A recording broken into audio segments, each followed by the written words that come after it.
Good morning. Let us be back to the class where you are seeing strategies. Third category ആണ് strategies. Clear? അത് ഈ videos ഒരുമിച്ച് തന്നെ കാണണം because it is continuous.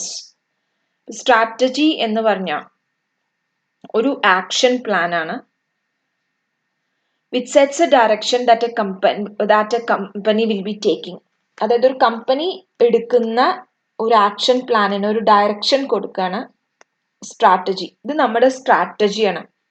അപ്പം മിക്കവാറും ഈ സ്ട്രാറ്റജീസ് യൂസ് ചെയ്യുക അധികമൊക്കെ മിലിറ്ററി ഓപ്പറേഷൻസിനാണ്.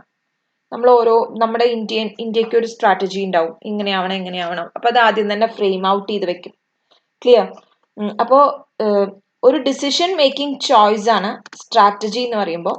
നമ്മൾ സ്ട്രാറ്റജിക് ഡിസിഷൻസ്, പെട്ടെന്ന് ടാക്ടിക്കൽ ഡിസിഷൻ രണ്ടും പറയും. ഒരു ലോങ് ടേം ആയിട്ടുള്ള വ്യൂ കണക്കെടുത്തുകൊണ്ട് നമ്മൾ എടുക്കുന്ന ഡിസിഷൻസ് ആണ്. ക്ലിയർ? അപ്പോൾ നമ്മുടെ ഇന്റേണൽ സ്ട്രെങ്ത്തും വീക്ക്നെസ്സും നമ്മുടെ എക്സ്റ്റേണൽ എൻവയൺമെന്റും ഒക്കെ കൺസിഡർ ചെയ്തിട്ടാണ് ഒരു സ്ട്രാറ്റജി നമ്മൾ ഫ്രെയിം ഔട്ട് ചെയ്യുക. ക്ലിയർ? ഇപ്പൊ അത് പണ്ടൊക്കെ മിലിറ്ററിയിലാണ് യൂസ് ചെയ്യണത്, ഇപ്പൊ അത് ഓർഗനൈസേഷൻസിലും യൂസ് ചെയ്യുന്നുണ്ട്. ഒരു ബിസിനസ് സെറ്റപ്പില് ഒരു പ്ലാൻസും പോളിസീസും ഫ്രെയിം ഔട്ട് ചെയ്യണം. നമ്മളുടെ ഫ്രെയിം ഔട്ട് ചെയ്യണമെങ്കിൽ കോമ്പറ്റീറ്റേഴ്സിന്റെയും കൂടി നമ്മൾ അറിയണം. അപ്പൊ ഈ കോമ്പറ്റീറ്റേഴ്സിന്റെ അറിഞ്ഞു കഴിഞ്ഞാൽ നമ്മൾ ആ പ്ലാനും പോളിസിയും നന്നായി ഡെവലപ്പ് ചെയ്യാൻ അല്ലെങ്കിൽ അത് ഇംപ്ലിമെന്റ് ചെയ്യാൻ, കോമ്പറ്റീറ്റേഴ്സ് സെറ്റപ്പ് ചെയ്ത ഒരു പ്ലാനിനെ ഡിഫെൻഡ് ചെയ്യാൻ നമ്മൾ എടുക്കുന്നതാണ് ഈ സ്ട്രാറ്റജി. ക്ലിയർ? ഇപ്പൊ നമ്മൾ പറയില്ലേ, BPL എന്ന് പറഞ്ഞൊരു കമ്പനി ഉണ്ടായിരുന്നു. അവരുടെ സ്ലോഗൻ ആയിരുന്നു ബിലീവ് ഇൻ ദ ബെസ്റ്റ്, അല്ലെ? ബെസ്റ്റിൽ ബിലീവ് ചെയ്യാം. സാംസങ് ഇറങ്ങിയപ്പോൾ സാംസങ്ങിന്റെ slogan better than the best. അപ്പൊ ഈ ഒരു സ്ട്രാറ്റജി എന്തിനാ അഡോപ്റ്റ് ചെയ്തത്? Better than the best. അപ്പൊ ബെസ്റ്റ് എന്തായിരുന്നു? BPL ആയിരുന്നു. അപ്പോൾ അതിനേക്കാളും ബെറ്റർ ആണ് സാംസങ്. അപ്പോൾ നമ്മൾ എടുക്കുന്ന ഒരു ഡിഫെൻഡിങ് മെക്കാനിസം. സ്ട്രാറ്റജി എന്ന് പറയുമ്പോൾ നമുക്ക് പല രീതിയിലുള്ള സ്ട്രാറ്റജീസ് ഉണ്ടാവും. അപ്പൊ നിങ്ങൾ പഠിക്കാൻ നിങ്ങൾക്ക് പല സ്ട്രാറ്റജീസ് ഉണ്ടാവും. ഒരു പഠിപ്പിക്കുന്ന ടീച്ചർക്ക് പല സ്ട്രാറ്റജീസ് ഉണ്ടാവും.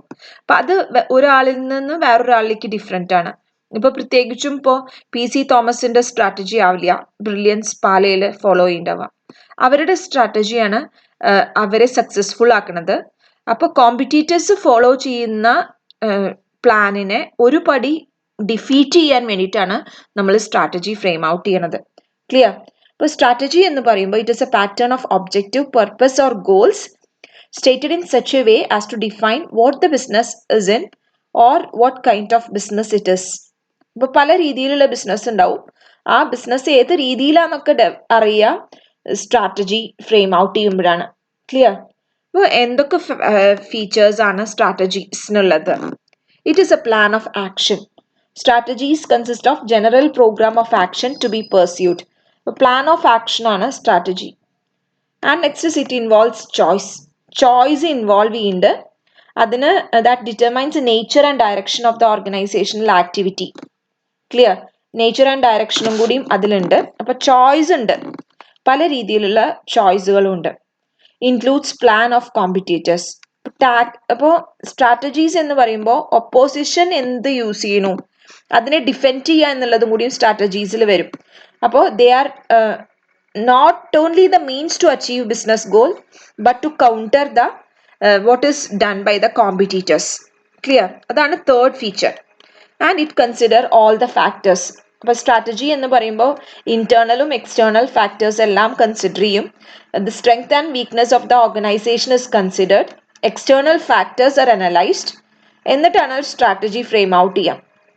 ക്ലിയർ? അതേപോലെ സ്ട്രാറ്റജീസ് ഒരിക്കലും ഫ്ലെക്സിബിൾ റിജിഡ് ആവരുത്. It is always flexible. Modify ചെയ്തുകൊണ്ടേയിരിക്കണം സിറ്റുവേഷൻസ് മാറുന്നതിനനുസരിച്ചിട്ട് സ്ട്രാറ്റജീസും. കാരണം എന്നും ഡെയിലി പുതിയ കോമ്പറ്റീറ്റേഴ്സ് ആണ്. അപ്പൊ അടവുകളാണ് സ്ട്രാറ്റജീസ്. നമ്മൾ പറയില്ലേ നമ്മുടെ അടവ് മാറ്റാം. അപ്പോൾ അവരൊരു പ്ലാൻ ഇടുമ്പോൾ അതിനെതിരെ ഇപ്പൊ നമുക്കറിയാം ഇവിടെ തന്നെ ടൈറ്റ് കോമ്പറ്റീഷൻ. ബിസ്മി ഒരു സെയിൽ വെച്ചാൽ ഇപ്പൊ നിങ്ങൾക്കറിയാം ആമസോണിന്റെ multi million sale, big billion days എന്നൊക്കെ പറഞ്ഞിട്ടുള്ള സെയിൽ വരുമ്പോൾ അതേ ടൈമിൽ ഫ്ലിപ്കാർട്ടിനും സെയിൽ ഉണ്ട്. അപ്പൊ അവർ വേറെ ഒരു രീതിയിലാവും സെയിൽ വെക്കുക. അപ്പൊ ഇതിനൊക്കെ സ്ട്രാറ്റജീസ് ഉണ്ട്, ഓരോരുത്തരെ ഡിഫീറ്റ് ചെയ്യാൻ വേണ്ടിയിട്ട്. അപ്പൊ അത് എപ്പോഴും ചേഞ്ച് ചെയ്തുകൊണ്ടേയിരിക്കണം ഇതാണ്. It is flexible. may involve contradictory activities. സ്ട്രാറ്റജീസിൽ കോൺട്രാഡിക്ഷനും ഉണ്ടാവാം. കാരണം ഒരു മാനേജർ ഇന്ന് ഒരു ഡിസിഷൻ എടുക്കും, നാളെ ചിലപ്പോൾ അത് റിവേഴ്സ് ചെയ്യും വേണ്ടാന്ന് വെക്കാനുള്ള. അപ്പോൾ കോൺട്രാഡിക്ടറി ആക്ടിവിറ്റീസും സ്ട്രാറ്റജിയുടെ ഒരു ഭാഗമാണ്. അപ്പം നമ്മൾ ഇന്നൊരു ഡിസിഷൻ എടുക്കണു, ബാക്കിയുള്ളവർ എങ്ങനെ റിയാക്ട് ചെയ്യണമെന്ന് അറിയാൻ വേണ്ടിയിട്ടാവും നമ്മൾ ഡിസിഷൻ. നാളെ ചിലപ്പോൾ നമുക്ക് ആ ഡിസിഷൻ പിൻവലിക്കാം. അപ്പം നമ്മുടെ സ്ട്രാറ്റജി ഈ ആൾക്കാർ എംപ്ലോയീസിനെ ചെക്ക് ചെയ്യുക എന്നുള്ളതായിരിക്കും. ചിലപ്പോൾ ഒരു ന്യൂസ് പുറത്തേക്ക് വിടും. നമ്മളുടെ സ്ട്രാറ്റജി എന്താ വെച്ചാൽ എത്രത്തോളം എംപ്ലോയീസ് ഓണസ്റ്റ് ആണെന്നുള്ളത് അറിയാനാവും. നാളെ ചിലപ്പോൾ ആ ന്യൂസ് ഫോൾസ് ആവും. Contradictions can happen. Clear? And looking forward, എപ്പോഴും ഫോർവേഡ് ലുക്കിംഗ് ആണ്, ഫ്യൂച്ചറിസ്റ്റിക് ആണ് strategies. Strategies are long term in nature and formulated at the top level. Strategies എപ്പോഴും ടോപ്പ് ലെവലിലും ടാക്ടിക്സ് എപ്പോഴും ബോട്ടം ലെവലിലുമാണ്. ടാക്ടിക്സ് എന്ന് പറഞ്ഞാൽ എന്താ? ഈ സ്ട്രാറ്റജീസ് നമ്മൾ നിലനിർത്താൻ വേണ്ടിയിട്ട് നമുക്ക് പെട്ടെന്ന് എടുക്കുന്ന നയങ്ങളാണ്. ഇപ്പൊ ഞാൻ നിങ്ങളെ ചിലപ്പോൾ ഒരു ഇഷ്യൂ വന്നു കഴിഞ്ഞാൽ ചിലപ്പോൾ നന്നായി ചീത്ത അറിയേണ്ടി വരും, ചിലപ്പോൾ അപ്പോഴത്തെ സിറ്റുവേഷൻ അനുസരിച്ച് മാറി ചിന്തിക്കേണ്ടി വരും. അപ്പൊ അതൊക്കെ ടാക്ടിക്കൽ ഡിസിഷനാണ്. ചിലപ്പോൾ നമ്മൾ എടുക്കുന്ന അപ്പോഴത്തെ ഡിസിഷൻ ആയതുകൊണ്ട് അത് തെറ്റാവാം. ടാക്ടിക്കൽ ഡിസിഷൻ എപ്പോഴും 100% കറക്റ്റ് ആയിക്കൊള്ളണമെന്നില്ല. കാരണം നമ്മളുടെ എക്സ്പീരിയൻസ് വെച്ചിട്ട് നമ്മൾ അപ്പം എടുക്കുന്ന ഒരു തീരുമാനമാണ് ടാക്ടിക്കൽ. സ്ട്രാറ്റജി അങ്ങനെയല്ല, it is long term in nature. Right? So these are the features of strategies. Successfully strategies implement ചെയ്യാൻ എന്തൊക്കെ കാര്യങ്ങൾ കീപ്പ് ചെയ്യണം, എന്തൊക്കെ സ്റ്റെപ്സ് ആണ് വേണ്ടത്? അപ്പോൾ first and important thing is that proper communication of strategies. നമ്മുടെ സ്ട്രാറ്റജീസ് എന്തൊക്കെയാണെന്നുള്ളത് കൃത്യമായി മാനേജേഴ്സിന് പ്രോപ്പറായിട്ട് കമ്മ്യൂണിക്കേറ്റ് ചെയ്യണം. ഇല്ലെങ്കിൽ എന്താ ഉണ്ടാവുക വെച്ചാൽ നമ്മൾ ഉദ്ദേശിക്കുന്ന അതേ രീതിയിലാവില്ല അവരും എടുക്കുക. അപ്പോൾ അത് it will not give the desired result. Clear? Top ലെവലിൽ മാനേജേഴ്സ് പ്ലാൻ ചെയ്ത് കഴിഞ്ഞാൽ it should be communicated properly, because bottom ലെവലിലാണ് സ്ട്രാറ്റജീസ് വർക്ക്ഔട്ട് ആക്കുക. ക്ലിയർ? അപ്പോൾ അതുകൊണ്ട് അത് പ്രോപ്പർ കമ്മ്യൂണിക്കേഷൻ വേണം. And next is developing of communicating planning premises. അപ്പോൾ നമ്മൾ പ്രിമൈസസിനെ കുറിച്ചിട്ട് തുടക്കം മുതലേ പറയുന്നുണ്ട്. പ്ലാനിങ് പ്രിമൈസസ് എന്ന് പറഞ്ഞാൽ എൻവയൺമെന്റൽ ഫാക്ടേഴ്സ് ആണ്. അതായത് പ്ലാൻ എവിടെ ഓപ്പറേറ്റ് ചെയ്യണു അതാണ് പ്ലാനിങ് പ്രിമൈസസ്. ക്ലിയർ? നമ്മൾ പ്ലാന് ഏത് രീതിയിൽ എവിടെ ഓപ്പറേറ്റ് ചെയ്യണു ആ എൻവയൺമെന്റിനെയാണ് നമ്മൾ പ്ലാനിങ് പ്രിമൈസസ് എന്ന് പറയുന്നത്. അപ്പോൾ ഭാവിയിലേക്ക് വേണ്ടി പ്ലാൻ ചെയ്യുമ്പോൾ ഒരുപാട് അസംഷൻസ് നമ്മൾ കീപ്പ് ചെയ്യേണ്ടി വരും. മാനേജേഴ്സ് ഈ പ്രെമിസസ് ഡെവലപ്പ് ചെയ്യണം, എന്നാൽ മാത്രമേ ഡിസിഷൻസ് കൃത്യമായിട്ട് എടുക്കാൻ പറ്റുള്ളൂ. ഇങ്ങനെ ഒരു പ്രെമിസസ് ഡെവലപ്പ് ചെയ്തിട്ടില്ലെങ്കിൽ decisions will be based on personal assumptions. ഒരു അസംഷൻസിന്റെ ബേസിസിലാവും നമ്മൾ. അപ്പോൾ കൃത്യമായിട്ട് ഇത് എവിടെയാ വർക്ക്ഔട്ട് ചെയ്യണത്, ഏതൊക്കെ എൻവയൺമെന്റ് ആണ് ഇൻവോൾവ് ആവണത്, ഇങ്ങനെ ഒരു കാര്യം സംഭവിച്ചു കഴിഞ്ഞാൽ എവിടെയൊക്കെ റിയാക്ഷൻ ഉണ്ടാവും, അതൊക്കെ കൃത്യമായിട്ട് ആദ്യം തന്നെ അറിഞ്ഞിരിക്കണം. അപ്പൊ പ്ലാനിങ് പ്രിമൈസസ് ആബ്സെന്റ് ആണെങ്കിൽ ഡിസിഷൻ നമ്മളുടെ അസംഷനിലാവും. അതായത് നമുക്ക് തോന്നുകയാണ് ഇങ്ങനെ ചെയ്യാം, പക്ഷെ അത് പ്ലാൻ അൺകോർഡിനേറ്റഡ് ആവാനേ സാധ്യതയുള്ളൂ. അപ്പൊ അതുകൊണ്ട് സ്ട്രാറ്റജി കൃത്യമായിട്ട് ഡെവലപ്പ് ചെയ്യണമെങ്കിൽ രണ്ടാമത്തെ സ്റ്റെപ്പിൽ നമ്മൾ പ്ലാനിങ് പ്രിമൈസസ് എന്താന്നുള്ളത് കൃത്യമായി കമ്മ്യൂണിക്കേറ്റ് ചെയ്യണം. And next is reviewing the strategies regularly. Strategies നമ്മൾ ഡെവലപ്പ് ചെയ്ത് കഴിഞ്ഞാൽ എപ്പോഴും റിവ്യൂ ചെയ്യണം. കാരണം അപ്ഡേറ്റ് ചെയ്തുകൊണ്ടേയിരിക്കണം. പുതിയ കണ്ടീഷൻസിനനുസരിച്ച് സ്ട്രാറ്റജീസ് അപ്ഡേറ്റ് ചെയ്യണം. ഒരു സ്ട്രാറ്റജി ഡെവലപ്പ് ചെയ്തിട്ട് പിന്നെ അങ്ങോട്ട് തിരിഞ്ഞു നോക്കാതിരിക്കുകയല്ല, ഇടയ്ക്കിടയ്ക്ക് സ്ട്രാറ്റജീസ് റിവ്യൂ ചെയ്തുകൊണ്ടേയിരിക്കണം. Clear? And developing contingency strategy. ഒരു കണ്ടിൻജൻസി അല്ലെങ്കിൽ ഒരു സിറ്റുവേഷൻ, മോശമായ സിറ്റുവേഷനെയാണ്, നമ്മൾ പ്രതീക്ഷിക്കാതെ വരുന്ന സിറ്റുവേഷനെയാണ് കണ്ടിൻജൻസി എന്ന് പറയുന്നത്. അപ്പൊ അങ്ങനെ ഒരു പോസിബിലിറ്റി ഓഫ് ചേഞ്ച് ഉണ്ട്. അപ്പോൾ ഒരു കണ്ടിൻജൻസി വന്നു കഴിഞ്ഞാൽ എന്ത് സ്ട്രാറ്റജി നമ്മൾ എടുക്കണം എന്നുള്ളതും കൂടി നമ്മൾ കൃത്യമായി ഡെവലപ്പ് ചെയ്തിരിക്കണം. കാരണം കോമ്പറ്റീഷൻ ഉണ്ടാവും, നമ്മുടെ ബിസിനസ് നേരെ തിരിഞ്ഞു പോവാം. അപ്പോൾ ഒരാൾക്ക് എപ്പോഴും അൺസർട്ടൈൻ ആയിട്ടുള്ള സിറ്റുവേഷൻ ഉണ്ടാവാനുള്ള സാധ്യത ഉണ്ട്. അപ്പൊ ഒരു അൺസർട്ടൈൻ ആയിട്ടുള്ള സിറ്റുവേഷൻ ഉണ്ടായിക്കഴിഞ്ഞാൽ നമുക്ക് കൃത്യമായ ധാരണ ഉണ്ടാവണം നമ്മൾ എങ്ങനെയാണ് വർക്ക് ചെയ്യേണ്ടത് ആ സമയത്ത്. അപ്പോൾ കണ്ടിൻജൻസി ആയിട്ടുള്ള സ്ട്രാറ്റജീസ് നമുക്ക് ഉണ്ടാവണം. എന്നാൽ മാത്രമേ ആ സിറ്റുവേഷൻസിനെ നമ്മൾ ഓവർകം ചെയ്യാൻ പറ്റുള്ളൂ. And next is organisation structure be suitable to planning needs.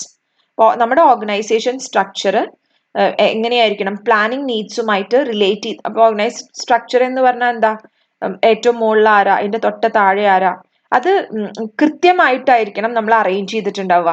അപ്പൊ ആരൊക്കെയാണ് ആരൊക്കെ ഒബ്ലിഗേഷൻ ഉള്ളത്, ആരോടാണ് നമ്മൾ റെസ്പോൺസിബിലിറ്റി, ആരോടാണ് നമ്മൾ ഓതറൈസ് ചെയ്തിട്ടുള്ള അതോറിറ്റി ക്രിയേറ്റ് ചെയ്തിട്ടുള്ളത്, ഇതൊക്കെ കൃത്യമായാൽ മാത്രമേ സ്ട്രാറ്റജി ഇംപ്ലിമെന്റ് ചെയ്യാൻ പറ്റുള്ളൂ. Clear? And next is emphasis on strategy implementation. Managers continuously നമ്മൾ ശ്രദ്ധിക്കണം നമ്മുടെ സ്ട്രാറ്റജി കൃത്യമായി ഇംപ്ലിമെന്റ് ചെയ്തു എന്നുള്ളത് ഉറപ്പുവരുത്താൻ. ക്ലിയർ? അപ്പൊ എന്റെ സ്ട്രാറ്റജി നിങ്ങളെ പേഴ്സണാലിറ്റി ഡെവലപ്പ് ചെയ്യാച്ചാൽ എൻ്റെ ആ സ്ട്രാറ്റജി ഇംപ്ലിമെന്റഡ് ആയി എന്നുള്ളത് തന്നെ നമ്മൾ ഉറപ്പുവരുത്തണം. ക്ലിയർ? ഇത്രയും കാര്യങ്ങൾ കഴിഞ്ഞാൽ എന്താണ് സ്ട്രാറ്റജിയും പോളിസിയും തമ്മിലുള്ള ഡിഫറൻസ്, അതാണ് നമ്മൾ നോക്കുന്നത്. ഒരു സ്ട്രാറ്റജി ഒരു ചാലഞ്ചിങ് ആയിട്ടുള്ള ഇഷ്യൂവിനെ സോൾവ് ചെയ്യാൻ വേണ്ടിയിട്ടാണ് ഒരു സ്ട്രാറ്റജി ഡെവലപ്പ് ചെയ്യണത്. പോളിസി അങ്ങനെയല്ല, റൂട്ടീൻ ആയിട്ടുള്ള ആക്ടിവിറ്റീനെ കൊണ്ട് നടക്കാനുള്ളതാണ് പോളിസി. ഇത് രണ്ടും തമ്മിലൊക്കെ വളരെ മൈന്യൂട്ട് ആയിട്ടുള്ള ഡിഫറൻസുകളാണ്. നമുക്ക് പെട്ടെന്ന് ഒരു ക്വസ്റ്റ്യൻ വന്നാൽ ചിലപ്പോൾ നമുക്ക് എഴുതാൻ പറ്റില്ല. അപ്പൊ മനസ്സിലാക്കണം, സിറ്റുവേഷൻസ് പല രീതിയിലാവും. അൺഫോർസീൻ ഇഷ്യൂസ് ഉണ്ടാവാം, ചാലഞ്ചിങ് ഇഷ്യൂസ് ഉണ്ടാവാം. അപ്പൊ അതിനെ ഫോർമുലേറ്റ് ചെയ്യാനാണ് സ്ട്രാറ്റജി ഡെവലപ്പ് ചെയ്യണത്. Clear? Different strategies are prepared to solve different problems. പല പ്രോബ്ലംസിനും പല സ്ട്രാറ്റജീസ് ആണ്. ക്ലിയർ? റൂട്ടീൻ പ്രോബ്ലംസിനെ എല്ലാം സോൾവ് ചെയ്യാൻ ചിലപ്പോൾ ഒരേ പോളിസി ആവും ഉണ്ടാവുക. രണ്ടും തമ്മിലൊരു വ്യത്യാസമുണ്ട്. പോളിസി പെർമനന്റ് ആണ്, സ്ട്രാറ്റജി അഡ്ഹോക്ക് ആണ്, ഐ മീൻ ടെമ്പററി ആയിട്ട് ആക്ട് ചെയ്യണത്. ക്ലിയർ? അപ്പോൾ പോളിസിയിൽ ഡിസിഷൻ മേക്കിങ്ങിന്റെ റോളാണ് ഉള്ളത്. ഇവിടെ അങ്ങനെയല്ല, സ്ട്രാറ്റജിയിൽ ഹ്യൂമൻ ബീയിങ്സും കൂടി ഇൻവോൾവ് ആണ്. ഹ്യൂമൻ ബീയിങ്സിനെയും കൂടി അലോക്കേറ്റ് ചെയ്യണം. അതുകൊണ്ടാണ് നമ്മൾ മിലിറ്ററി പേർപ്പസിൽ സ്ട്രാറ്റജി ഫ്രെയിം ചെയ്യുമ്പോൾ അവിടെ ഹ്യൂമൻ ബീയിങ്സ് ആണ് ഏറ്റവും ഇമ്പോർട്ടൻറ്റ്. റൈറ്റ്? ഇത്രയാണ് സ്ട്രാറ്റജീസിന്റെ ഒരു ഇത്. Next you have procedures, rules, programs, schedules and budgets. അതിൽ ബഡ്ജറ്റ്സ് ആണ് ഏറ്റവും ഇമ്പോർട്ടൻറ്റ്. ക്ലിയർ? അപ്പൊ അടുത്തത് നമ്മൾ പറയണത് പ്രൊസീജിയേഴ്സിനെ കുറിച്ചാണ്. Okay, will see in the next class.